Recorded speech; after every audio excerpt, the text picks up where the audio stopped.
Hello, welcome, everyone. Welcome. This is the WPAMA. This is a weekly series hosted by WP Buffs. My name is Allie Nimmons. I'm going to be your host for today. In case you don't know, this is a weekly series where we round up questions about a topic every single week, and then we sit down with a really cool person to get them answered. If you're just tuning in and you have any questions about this topic, please leave them in the chat. And if we have time, we will get to those. We also do a random giveaway at the end of every episode. This week, we're giving out a free piece of swag from the WP Buff store. So make sure you stay until the end. And if you have registered with us beforehand on our website, you might be chosen to win that.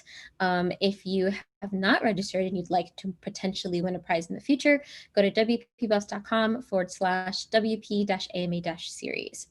This episode will be available to watch on YouTube right here on this channel in perpetuity in the future in case you miss a bit or have to leave and come back. And we'll be adding captions for anyone who needs or wants them within the next 24 hours. This week, I'm so excited to be answering questions about diversity in tech with my good friend, Jill Binder. Hi, Jill. Hello. Thanks for asking me to be on the show. Absolutely. Let's take a few minutes. Can you tell us a little bit about you and what you do and who you are and all that kind of fun stuff? Yeah, absolutely. Before I start, I'm just going to say a thing that I started saying at the beginning of public appearances, which is, diversity in general can be a controversial topic. And a lot of people are afraid to speak out publicly about it because of making a misstep that they might say the wrong thing. And so something that I learned recently is to let you know, first of all, even though I'm a diversity consultant, I'm still a white woman in Canada. And so there's only so much that I know. And so if I do make a misstep, please know, everyone, that my intentions are good. I mean the best. And I'm open to learning if you'd like to help me correct me later. But also I don't expect you to spend your bandwidth on me. So that's the first thing I want to say before anything else. Also, I somehow landed myself as a diversity consultant, which was not something that I ever envisioned would be my life. It happened because in 2013, it was my first time being one of the conference organizers for WordCamp Vancouver. And we had hardly any people from underrepresented and marginalized groups apply to speak. So we accepted in our speaker roster everyone who we could, everyone who looked great and fit the bill, which was 6 out of 7, and we had 28 spots. And then people dropped out because they had family emergencies or things came up. And so then in the end, we had 4 out of 28, which was 14%, which is up at the time was high for other WordCamps, but we felt bad. And it was noticed. People talked to us about it privately. People even wrote blog posts about it publicly. And so that's when and then I talked to other WordCamp organizers at preceding WordCamp US. It used to be WordCamp San Francisco. So I think it was actually 2013, I went to WordCamp San Francisco and talked to the other WordCamp organizers at a brunch. And they said, "You had 7 apply? We had 0. And here I was trying to find out like how to get more. And other people were like, "You have a high number. Tell us how you got yours." So that's what started my journey, really. That's how I suddenly found myself in this diversity role. Well, it happened slowly over time, but I started researching how come more people aren't applying? How come it is whoever is the well-represented group in that region? In North America, it's often the young, straight, cis white man, but that's not the same everywhere in the world. So I like to say well-represented. And started learning what is preventing people from wanting to get up on stage. And I will say there's a lot of reasons. I wish I could change so many things in society, but that's a bigger job than what a lot of us can do. Now with a lot of the world changes happening, there's some amazing bigger shifts that need to happen that are starting to happen. And I'm so grateful for that, which, it's hard for a lot of people, but it is the necessary, I could say a lot more about that. I'm going to pull myself back to my story. I'm so grateful that the bigger changes that need to happen are starting to happen. And In my case, I looked at it and went, well, there's one thing, one tiny thing I can help do something about, which is when we would ask people if they'd like to speak, we would get two answers. Allie, do you have any idea what those what those might be that people, when we'd say to people, would you like to speak at our WordCamp? I think they would say, like, I don't know enough or I'm not qualified. Those are the exact two things. Yes, 100%. They'd say, what could I talk about? I don't know enough about anything, or I'm not an expert, or what would I talk about, or I don't know enough. Basically, those two things. So somebody gave me the idea to start a brainstorming session. From there, WordCamp Vancouver, we gathered a bunch of women who created this amazing start to this workshop that had at the core of it this brainstorming session to show people we have a lot of ideas, and also what the myths of who the person is in front of the room. The people who typically put their hands up know just the same as us, but we just don't feel like we know as much. And so busting through those myths about, yes, we do belong on stage. And the WordPress deputies found out that we were developing this and got involved. And they asked if we could put more about storytelling in. Everybody's an expert in their own story. And also it's a more engaging kind of talk. People walk away knowing more, learning more. Like after a day of how-to talks, a lot of us don't remember what came at us, but through stories, we remember more of what happened. And that just started a journey. That workshop was held in Vancouver to great success. The next year we had 50% of the well-represented, and the mix of more kinds of people as well. And it was a developer edition as well. So that was amazing. Because there are so many developers from marginalized and underrepresented groups, but we're not feeling like we should put our hands up. And then that started other cities started running it, also getting 50%. And then in 2017, I had a conversation with Andrea Middleton where we talked about maybe starting a group to support more people around the world to run this work. So we've now touched, I forget my exact stats. I know overall I've touched 35 countries. I can't remember how many were specific in WordPress, but it's going to be similar to that number. And over 200 or 300 people so far have, at a minimum, have been affected by this work. So, wonderful. Yeah. So to conclude all of this, now where I'm at is I have a sponsorship, a 50% sponsorship from Automatic to keep running this group. They've been sponsoring me for 2 years now. And I've also started taking this work to other technologies as the other half of what I do. So I've now made a business out of this so that I can scale it and bring it out into the world as a big thing. So WordPress and other is it's hard to explain to people what I do, but that's the main gist of it. Wonderful. Yeah. So that's that. Amazing. I love that whole story. I love that you saw a problem and a need and you researched it and you figured out how to address it. And now you talk to people. I mean, that's just a great example of that sort of like you could have just told yourself, well, I don't know anything about how to combat diversity, so I'm not qualified enough to speak on that. But you figured it out and you taught yourself, and you're still, I know from firsthand experience, like you're still learning and you try very hard to fill in the gaps in your knowledge. And that to me is all it really takes. Like if everyone did that, if everyone thought about it that way, that like, well, I don't really know, but I'm going to ask questions and learn and figure it out, then we wouldn't have this problem. So I know that's a thing that you talk about a lot, of people actually doing the work on their own and, Googling and asking people and not just being like, oh, I don't know, or can somebody tell me, as opposed to working through it and figuring it out. Most of it is not any huge, enormous mystery,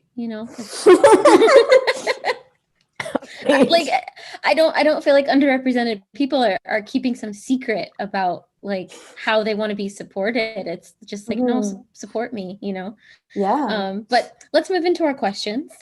We Can I add have, one yeah, quick thing to the last thing you said? It's not just about supporting people, but it's giving people platforms so that I feel very strongly that I'm not saving anyone. I'm just doing that little nudge so people can not save themselves, but help it's themselves. yeah, exactly. And the thing I'm doing is doing that nudge so people start using their voices in public more, which winds up creating a whole cascade of amusing things. For sure. Awesome. All right. Well, let's go ahead and dive into these questions. Um, okay, so the first one that we have, uh, there is no one in my community. How do I help underrepresented people if they aren't there? Yeah.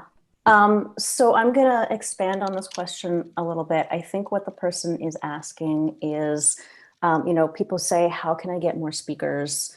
Or how can I get more contributors in my WordPress community? Or, even for job applications, people in all these cases, people say, well, I live in a region of the world where it's just not possible. Or even if they do live in a region of the world where it's completely absolutely possible, they're just not seeing people come out. And so they're like, well, how can I get more diversity if there is no diversity?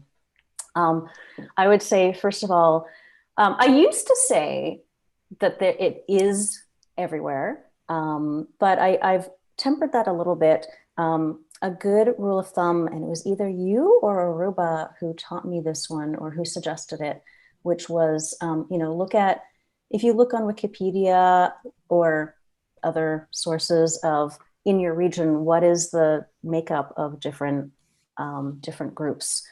It should be about the same in if you took those percentages and looked at whatever community you're building, it should be about the same kind of percentages. So, in Vancouver, where I lived until recently, it's, pretty equal mix of everything.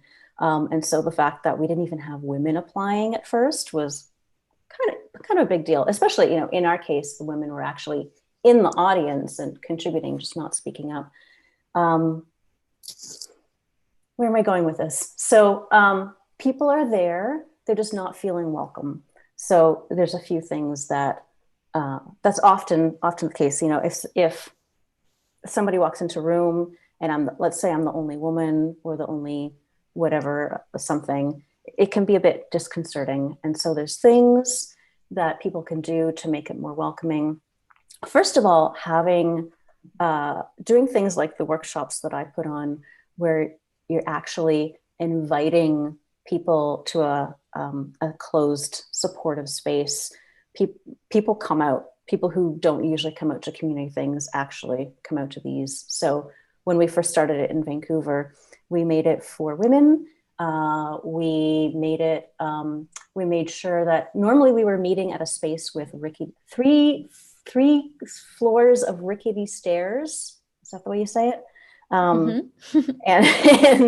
And so we moved to a venue with an elevator. We had a better washroom situation so that people in wheelchairs could be supported. And then not only women, but women of all different kinds of marginalized groups came out. We had, women of color. We had women with walkers and wheelchairs. And so we had a lot more representation naturally come out just because we had an event for them, as well as did one accommodation in the space. And there's all kinds of accommodations that we can do in spaces to make it more welcoming for people, making sure that it's accessible for people in wheelchairs, which makes it accessible for people with all different kinds of physical abilities. There's giving people the inviting people to introduce with their pronouns so that more kinds of people feel welcome, because not everybody identifies as she, her, and he, him. Using imagery that is more representative. Allie has a great post on her blog. This was actually a really big thing. People would ask me, we need more representation in our images. And I'm like, I'm searching too. I don't know where to go. And then Magical Allie makes this blog of here's the stock photos of people in marginalized and underrepresented groups. They're And out so there. that has been such a saving. I point everyone to that post. Oh, thanks. Yeah, absolutely. So what I think what I'm hearing a lot of what you're saying as far as this question is removing barriers for entry, right? Or removing the things that make people feel unwelcome. So like I had to do something very similar recently. I was looking over our hiring pages at WP Buffs to make sure that we were not using any language or that we were not inadvertently communicating anything on our hiring pages that was going to deter underrepresented people from applying.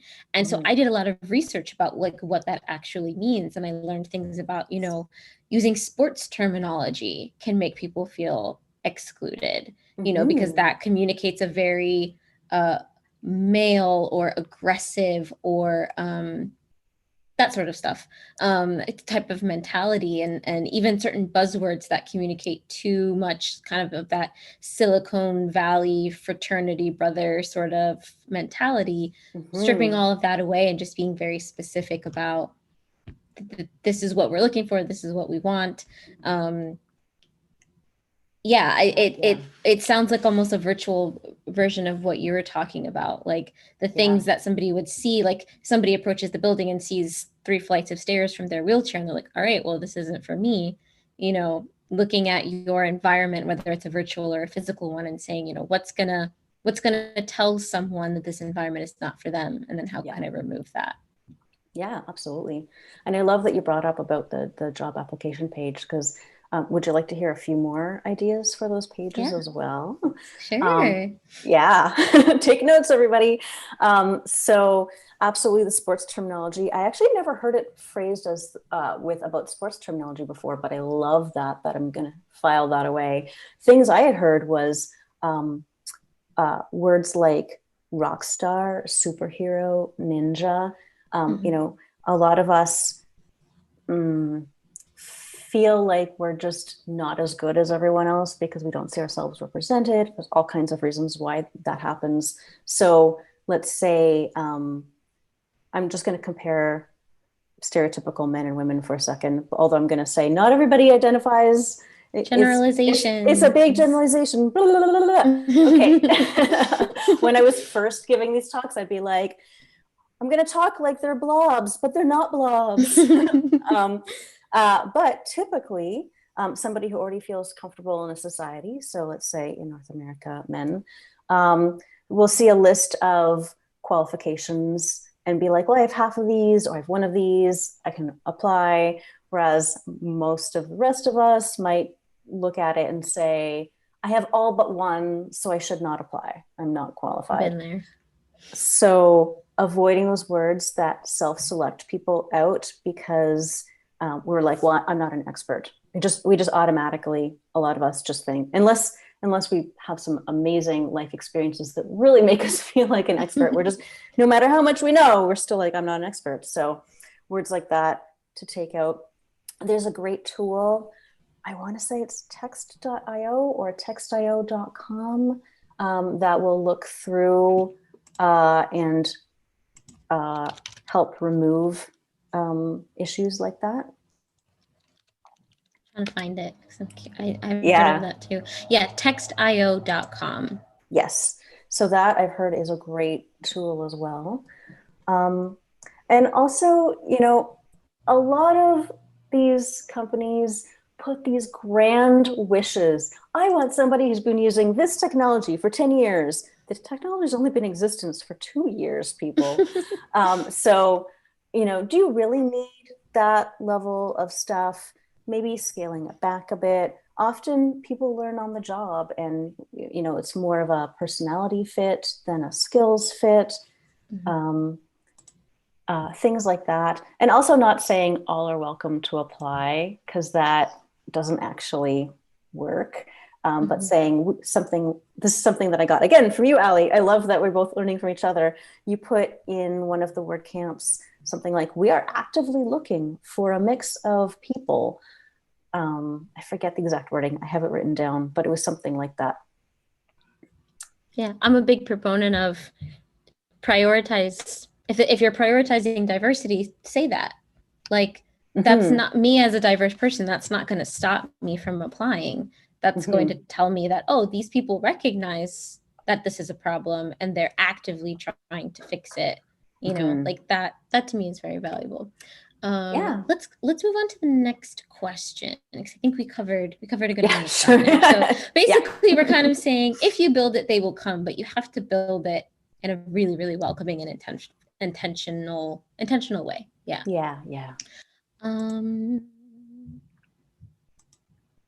Oh, so this next question actually we kind of already answered it. I put out a call for jobs and for speakers, and I only got the well-represented people. I even put all are welcome to I talk about that a lot. Yeah. So I guess there's anything to add. Yeah. I think we answered that. Cool. Quick aside, your lightning earring is so amazing. Thank you. I love it.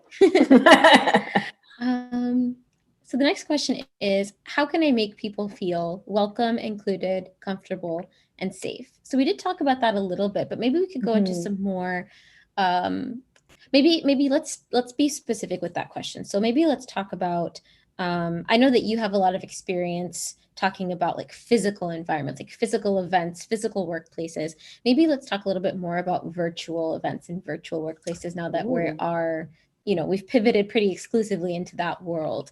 When you're thinking of, I guess, like an online event, like an online WordCamp or a meetup or something like that, or even maybe like your own social media profile, if you want your social media presence to be more welcome and safe for people, how do you recommend going about doing that, in addition to kind of the language things that we just touched upon? Well, I will just quickly summarize. So imagery and language are big, including on social media especially, but also for online events, including our own pronouns, shows people that is a welcome thing. Like I put she, her in mine so that people hopefully, so the idea is to normalize it. So it's not like only one kind of person or, the outside of the mainstream norm, although it's becoming more and more mainstream, but which is great. So great.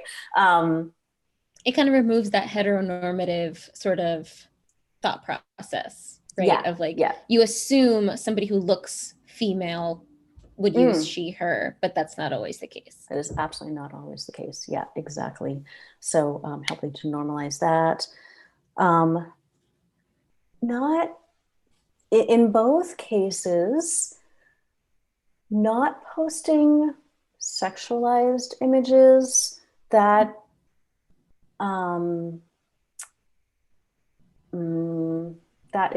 that makes a lot of people feel uncomfortable and makes a lot of people feel excluded from the community. Like if I walk into a room and there's bikini ladies all over the walls, I'm like, this is not an environment for me. That's not what I'm up to. Things like that. I've been hearing some great things for online events. There are some tools that do live captioning, which sounds amazing. I haven't had luck with it myself, but it sounds like there's some great tools out there that help with that. I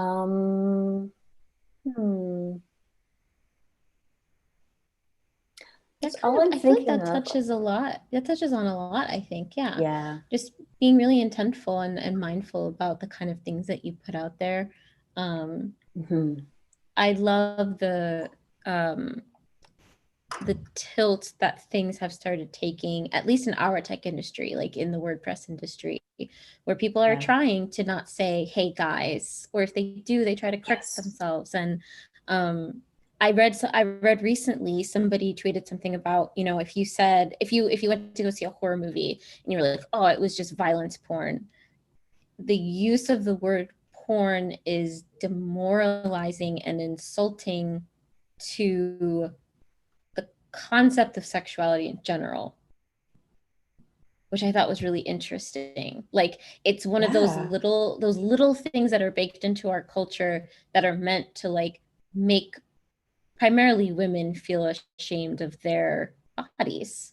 Like what you said about like seeing the bikini things up on the wall kind of brought that to mind. Like, overall, I'm trying to say, like, think about the way that you represent other types of people in your language. And is it inherently respectful? Are you being intentional and mindful of the way that you talk about people? Yeah, I think 100%. we kind of get swept up in like, well, I was raised this way to talk this way, or like this is how all of the people that I spend time with speak, so I want to fit in with that. But if you would really like to build that environment, you just kind of have to do the work of like listening to the things that you say, I guess. Yeah. And that's what I've noticed.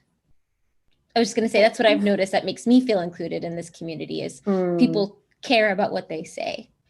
Yeah, absolutely. I want to build on two of the things you just said. Actually, now three. Yes, WordPress tries really hard. WordPress has been a great leader in all of this, and you know, a lot of the other communities I work with aspire to get to where WordPress has gotten to, and it's just such a lovely. You know, every community still has a ways to go, which is a big part of why I'm doing the work I'm doing. But we've come so far. It's for the most part, really respectful and great for sure. I want to mention, so you mentioned briefly about the not calling people guys. I'll just, to build on that, just explain why. So when we say guy, when we use gendered language like guys and gals, men and women, a lot of people are not included in that.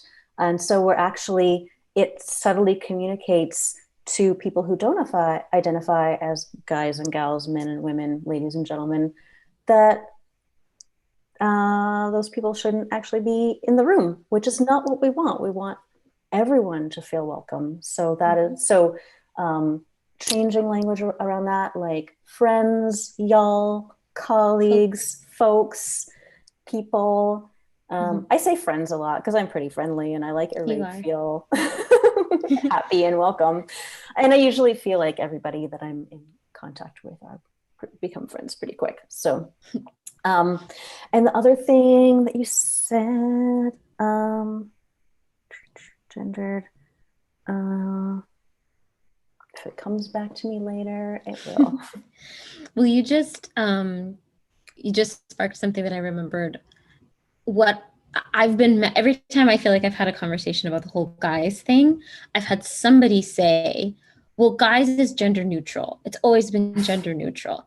And I have two arguments for that I will give to you, Jill, and I will give to anyone else who's watching who is trying to do this sort of work.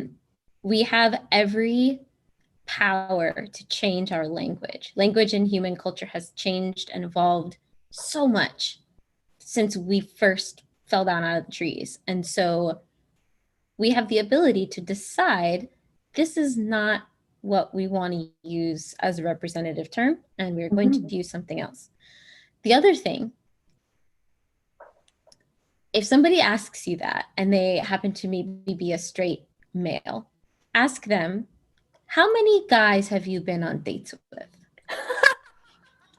Ooh, good one. It's not so gender neutral anymore, is it? It's gender neutral when you decide that it is. So words can be very subjective and very conditional. However, for this argument, you can't pick and choose what the definition of the word is as it meets your needs. So yeah. I love that. I love that. It always shuts the argument down. Nice. Yeah. So yeah, cool. All right. So I think we hit on a lot of good points in that answer. So we'll move on to, did you have anything else? If there's room to talk not just about the physical things, but how to actually make people feel more welcome, emotionally, I'd love to, there's a lot on that, but I'd love to touch on a few things. I will say we have a resource, two resources, which I can send you the links after because I don't have them off the top of my head. They're in the Make WordPress Community Handbook. So I'll put them in the description box down below on YouTube for everyone watching. Yeah, on creating inclusive spaces and building more diverse speaker rosters, which they both touch on some of these things, as well as there's a workshop that Ali, Aruba, David, and Wolfpaw and myself put on. I'm going to draw from some things from that That's a thing we have up on WordPress TV from WordCamp US. Things like welcome differences and also look for commonalities. Look for, what values and goals do we all share? Well, there was more, but quick snapshot. Things that we do share, and build on that to create community. Also, things like if somebody new comes in the room who you haven't seen before, no matter who it is, but especially if it's somebody who might not feel like, if I was walking into a room of men, I really appreciate if somebody comes and does this. Welcome me, tell me that you're happy that I'm here. Partway through, if I'm sitting in the corner looking sullen, maybe check in how I'm doing. At the end, say it was great to see me and you hope that I come back. Little go the extra couple steps to make sure people feel welcome. Because I've heard stories of people walking into rooms, not being acknowledged and never coming back, especially if they're already feeling like we don't belong. Things like that. Can I add something really quickly to that? Yeah. I feel like I hear a lot of people say, well, like, I don't want to give anyone special treatment, or, I don't want to single anyone out. Oh. If you think about it that way, that is how it will be. However, you want to think about it more like meeting somebody where they are, right? Mm-hmm. So if they are already feeling uncertain or, nervous or anxious about being there because they don't feel like they belong, if you are hosting in that space, it is your job to bring them to where they should be, right? So that everyone is at a level playing field. I think of it like a teacher.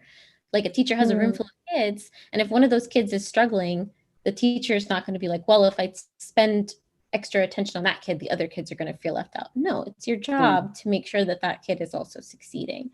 And so, yeah, you're not giving preferential treatment or special treatment or anything like that. You are meeting them where they are, and underrepresented folk, by definition, are underrepresented, and they're a little bit, behind is not the right word, but they have extra hurdles to jump that other people do not have. And so, yeah, meeting them where they are is a better way to think about it. Yeah. Oh, I love that. Cool. Yeah. Is there anything else you wanted to touch on before we move to the next question? I think I'm good. Cool. Okay. I'm not going to jump in and say, wait.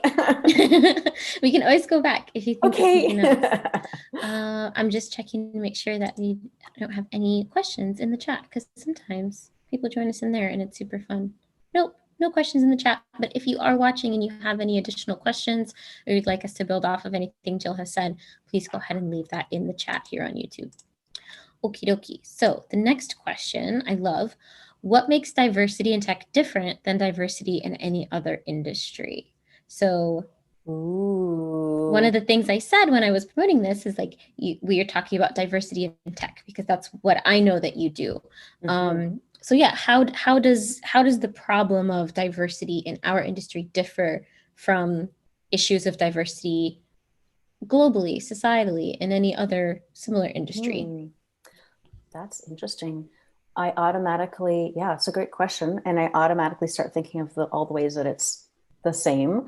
But there are some specific things like left unchecked before people like myself and other diversity consultants have come in and done the work. There was a lot of boys club happening, a lot of previously, a lot of programmers were the well-represented people in that community. And also,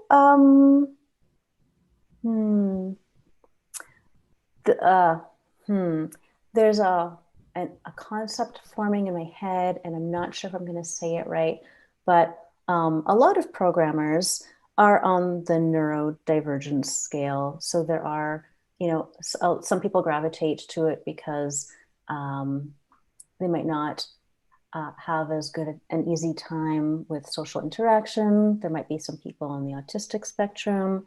I'm not saying everyone, definitely not everyone, but there tends to be from what I've seen, from what I gather, there tends to be a higher percentage. And so people need to be taught how to be more inclusive because it's not as natural necessarily to Mhm. have those social skills. And then I'm forming these thoughts as I go. It's Um, okay. yeah, I want to say something about how, the guys will go out for beers after, and going to alcoholic venues excludes a lot of people. A lot of people who identify as women don't feel safe. A lot of people who have neurodivergent things where they can't be in loud places. People with certain religious beliefs can't go in these establishments. Often they're not accessible. And also just the fact that childminders have to go home and take care of the children. So it winds up excluding a lot of people in that way. And there's just like this whole bro culture that in some places has built up. And there's a lot of work needed to bring that down and make it more inclusive. Um, I agree. That's a great picture that you painted. Yeah, I agree with you that it is. I don't think that that's the entirety of tech culture, but it is definitely the popularized, recognized, hmm, stereotypical. There's truth behind every stereotype, right? Depends on hmm. how much truth and how little truth, but Yeah, I yeah. agree with that entirely. And from just to add on that a little bit, a lot of my experience has been um, this kind of gatekeepery attitude. Mm, I think there are a large number of programmers, male programmers and female programmers, but it's this idea that like maybe they were always very nerdy, right? They were always into really nerdy, geeky things, which fun. Everyone loves that. However, I feel like 20 years ago, those were the kids that got picked on, right? And so I feel like with some people, there's a yeah. mentality of like, I was really nerdy and not popular and picked on when I was younger. And now that I am a successful programmer, developer, business owner, whatever, I can kind of turn that back. And I can now Mm, decide, I'm in power now. I can decide, who comes and who goes. I think that mhm. that's the more toxic side of things. But I've definitely seen that sort of story sort of play out with some people. Yeah, Revenge of the yeah. Nerds, right? Like In finally real life. in real life. And so I think there is a mentality of like, well, I have to kind of be on top. I have to kind of be the alpha because I don't want to be picked on. I don't want to be forgotten. I don't want to be left out. So I have to kind of protect where I am. Ooh, And that's good. yeah, Hmm. what I do love about the WordPress community is that we don't have a lot of that. I haven't seen very much of that in WordPress. We Yeah. can all be nerds together, and everyone is nerdy together, and that's fantastic. Yeah. But yeah, I agree with you entirely on all of that. That there is a very bro culture that is, I think, perpetuated in large part by media. Like I've never actually watched Silicon Valley, the TV show, but that's always kind of what I Mm, got from that from that yeah. show is they were kind of perpetuating that concept of these, hoodie wearing, Red Bull chugging, stay up all night coding type of people or something like that. Yeah. Did you ever watch that show? I haven't watched that show, no, but there's something I want to add in about Silicon Valley culture, which is um, I don't know what it's like now, but I know in the past when I was working at tech offices, there was a lot of we want to do as much as we can to keep people happy and stay in the office as long as possible. Mm. So there's like, let's have ping pong tables and arcade games, which are also, I happen to love those things, but not everyone does. So it excludes some people. And also, a lot of these places try to keep people in the office as much as possible and try to make it like the people's main friends are the work friends. At least that's how it's been.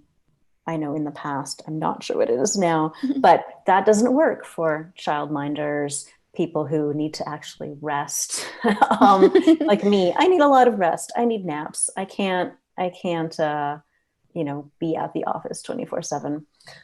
So there's that. And one thing I Absolutely. love about the WordPress community that you're just mentioning, people ask me why WordPress community is different. And I think a lot of it is a lot of these tech frameworks need a certain level of education and um, tech know-how just to get into them.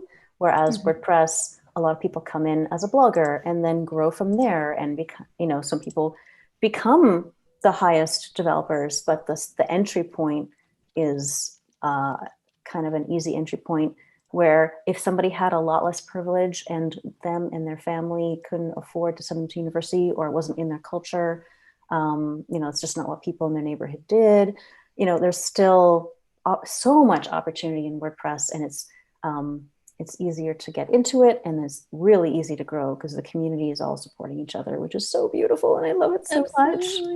Even me, who is university educated, I tried Drupal for a while, and there was a lot of, you don't know, figure it out. Whereas in WordPress, there's like, oh, you don't know, let us help you. Yeah. My first tech job, I was at a very, very small agency. And I remember my boss always telling me, if I asked a question, he would say, Google it, figure it out. And he was trying to make me self-sufficient and independent, but I was also sort of like, I'm an intern, dude. Like, please teach, like, mentor me. Hello, please, can I have some help? And now it's amazing. Like, there's so many people that I can reach out to for help. Like a friend of my mom's was asking for help with her WooCommerce website. I remember she was so cute. She was like, well, do you know anything about this WordPress thing? And I burst out cackling, laughing. And I was like, yes, I do. And I know about WordPress. And she's like, and it has this thing called Woo something on it. And I was like, I guarantee you I can help. And if I can't, I know about 6 people in my phone that I can text if we need help. And we all love helping each other. It's this amazing part of WordPress culture. Yeah. It's incredible. All right. I think we have time for one more question. I actually just got a question in through social media. So let's take a look at that one.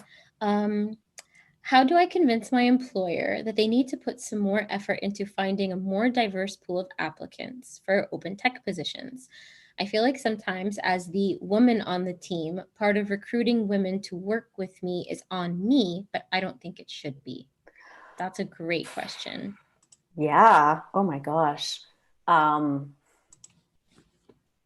I love that question. And that is really important and really hard, because if somebody is steadfast in their views, how do you open that up? Yeah. I mean, I have things I talk to people about, but I'm in a position where I can do that. I really don't think it should be on you to have to do this work. But I like to talk about how it benefits the company and the products to have more viewpoints, to have more women and people from marginalized and underrepresented groups. When more people from various background and various life experiences come in and see things from a different way, it makes for better products. And also makes for a better, more fun work environment to have, different people to talk to, not just one kind of person who has probably very similar viewpoints.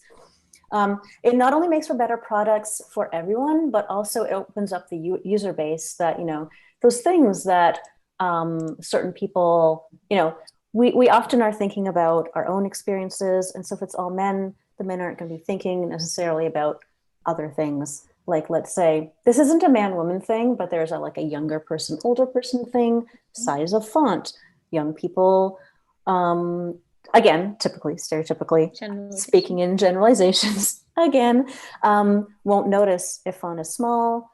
Somebody who's older may go, hey, that font is small and the contrast isn't good, I can't read it. So things that are just completely invisible to us, when we have a mix of people working on the thing, then we see more of those things will be brought to light, and that increases how many people we can sell the product to, which is, I mean, I don't like to necessarily talk only about bottom line, but that is a thing that speaks to the heads of companies. So that is a thing that I've been talking about. Absolutely. I agree entirely with that. And I think, if you're building software, if you're building products, so much of that process, right, is problem solving and beta testing and making sure that when it gets released, everyone loves it and you get lots of great reviews and people buy it and all that kind of stuff. So why not do that all of that looking at the thing and solving the problems beforehand. Yeah, You know, absolutely. makes total sense. So the other kind of part of her question is like, I feel like the woman on the team, as the woman on the team, recruiting women to work with me is on me, but it shouldn't be. That really stands out to me, because it sounds like this person is being like, that to me just sounds like an HR issue, right? Like, she should not be the sole person responsible for, I guess maybe then the question I'm pulling out of that for you, Jill, is how can you breach a conversation like that appropriate? I feel like a lot of women, myself included, like sometimes I have difficulty bringing things up because I don't want to sound like a woman. Like, I don't want to sound like I'm whining or complaining or being sensitive or blah, blah, blah.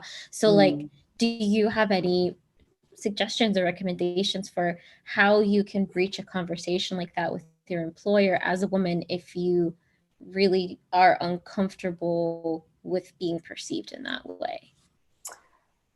Yeah, it's a catch question, because it's like, you know, if I was the person in that position, it should not be my job. But then how do I do it? Well, it shouldn't be my job to do that. So yeah, that's something I would need to think about. If you have ideas on that, or this is one of the things I talk about is when you don't know an answer to a question, just admit it and ask if other people can help. So if you have ideas, or if people on the internet have ideas and want to comment, I'd love to hear it. It's one of those things I might think of 5 minutes after the call, but I'm not thinking of it right now. It is very sending tough. videos, PDFs, if you can find resources on that. That's something I might create at some point. Follow my newsletter to see if I create that, diversein.tech, and also all my social medias, Jill Binder. And there's a thing, right? Like, I feel like anytime somebody asks me, I've never been asked to do this, right? I've never been in this position that this asker is in, but I have been asked a few times to help recommend people for a project or to a company, or, you know, for a podcast or whatever. And I've just kind of started saying, that's not my job. Here are some people who can do that for, like, here are some consultants, or, you know, here are some resources or some databases or whatever, and just kind of very nicely saying, do it yourself. Yeah. That's, I feel like that's how I personally would attack that, but I assume that there's probably nuance and context to this question that we don't entirely have. Yeah. I'm So going to say one. I empathize with the person asking, and it's a really tough situation, and it's not one I can think of off the top of my head, because it is a very tough situation. Yeah. Well, I hope, viewer, that we gave you a little bit to go on there. We have time for one more question. If we can do this in about 5 minutes, then we have to wrap up. So the last question I have here is, how can I support diversity in tech if I'm not a diverse person?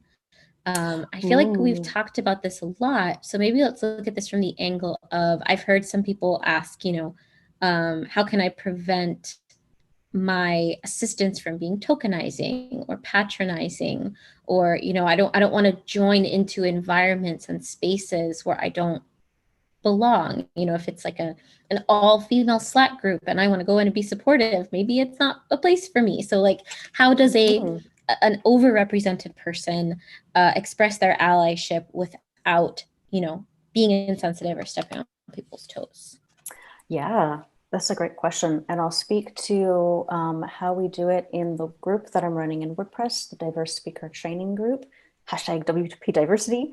I love how most people do it. They will come to me and they'll ask, is this a thing I can help with? You know, I'm a white man, but I really want to support. How can I do that? And so I let them know, as long as we have people available to do the public facing things, we have lots of opportunity for the things in the background. If we are at one point at a lack of public facing people, then they're absolutely welcome to do that, because it's better than no one doing it. For meetups and WordCamps and WordPress events, who take our workshop in our group and learn how to run this workshop, We ask if the people facilitating can be part of the group that is being represented. So let's say you're running it for only women or all people of marginalized and underrepresented groups. It's best if the person in front of the room identifies the same. But as the overrepresented person, you can help with if they need funding, help get sponsors, help with venues, ask what background things you can help with. And then, I'll try to make this short. Getting more people in the leadership team who are underrepresented is huge. I'm sure you love being, those of you who are the leaders, great. I'm not saying don't be the leaders, but have a mix of people who are. That goes a really long way to making more people feel welcome.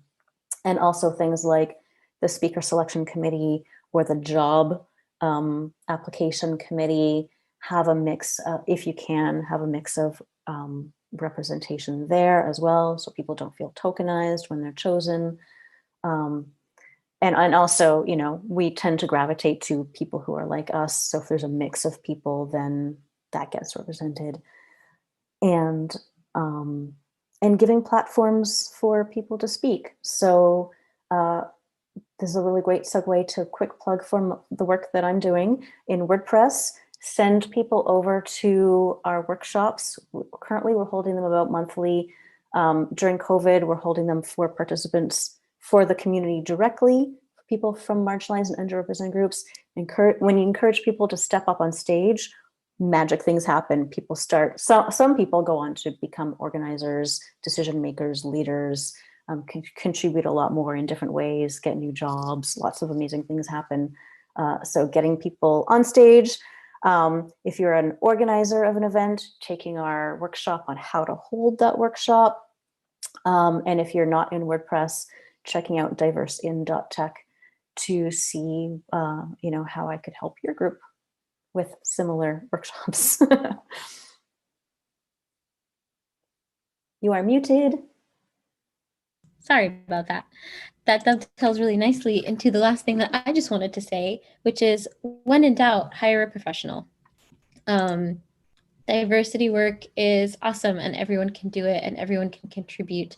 But sometimes it just makes the best sense to find someone who does this for a living, who has systems and processes and resources at their disposal. And yeah, if you're going to prioritize diversity, prioritize it in your bank account as well as on your schedule. You know what I mean? Yeah. Fantastic. Do you have anything else that you'd like to throw in, Jill? We have 1 more minute before I have to start doing wrap up. Yeah, I'll just mention again, my social medias are all Jill Binder. Follow me there. Sign up for my newsletter on diversein.tech. And follow Allie's work, because Allie's doing amazing conversations in public about diversity as well. And follow more people who are not like you on social media. So you can actually hear more conversations happening and not be in quite such a bubble of thought. Absolutely. Wonderful. Well, Jill, thank you so much for your time. I adore you. You're fantastic. I'm so glad you were able to do this with me. And yeah, my next question is going to be, my next question was going to be, where can people find you? But we've already heard all of that, which is wonderful. And I'm going to make sure. Slipping it in. So smooth. I will make sure to leave all of those links that you just mentioned in the description below, so all of you out there watching can go down to the description box and get in touch with Jill and do cool things together. Awesome. So before we completely wrap up, it's time to pick our random giveaway winner. This week, our winner is Michael Ann, or Michal Ann, MICHAL-ANE. So congratulations. I will email you at the email address that you provided for us so that you can go ahead and grab your prize. And make sure that everyone, you go to wpbuffs.com/WP-AMA-series. Sign up there to get early access to the next speaker. We email out and announce the speakers on the Friday, and then we announce to the general public on Monday. So if you are signed up, you automatically get first pick to throw your questions in, make sure that they get answered first. If you want to find out more about us, WP Buffs, go to WPBuffs.com or find us on basically any social media at WP Buffs. Alrighty, that is all, folks. Have a good one. Bye, Jill.